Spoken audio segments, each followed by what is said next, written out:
নমস্কার বন্ধুরা, কেমন আছেন সবাই? বাবিস কিচেনে আপনাদের সকলকে স্বাগত জানাই। তো গরমকাল আসছে, তার জন্য আমি ফালুদা বানিয়ে নিয়েছিলাম। এই ফালুদাটা কিন্তু গরমকালে বেশ ভালো লাগে। তো তার জন্য বানানোর জন্য আমি প্রথমে 1 প্যাকেট দুধ নিয়েছিলাম। তো 500 প্যাকেট। সেই দুধটা যখন ফুটে আসলো, আমি কিন্তু এর মধ্যে 2 চামচ গুঁড়ো দুধ দিয়েছিলাম আমুলের। আর এই ফালুদাটা আমি দিয়ে দিলাম। এর মধ্যে কিন্তু এক্সট্রা কোনো কিছু দেওয়া লাগে না, কিন্তু আপনারা যদি চান তাহলে কাজু কিশমিশটা মেশাতে পারেন, আর এক্সট্রা করে চিয়া সিড থাকলে মেশাতে পারেন। তো এই যে আমার ফালুদা রেডি হয়ে গেল। এটা কিন্তু ভিতরে কিন্তু সিমুইটা একটু নরম হলে তবেই কিন্তু নামিয়ে দিতে হবে। আর আমি এটা একদিনের জন্য ফ্রিজে রেখে দিয়েছিলাম।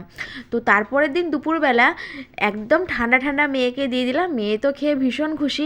অ্যাকচুয়ালি এই ফালুদাটা আমার মেয়ের ভীষণ পছন্দের জিনিস, আর এইটা ওকে গিফট করেছিল ওর ছোটোমণি। তো ফালুদাটা কেমন লাগলো বানিয়ে কিন্তু অবশ্যই খাবেন, একদম পুরো জমে ক্ষীর।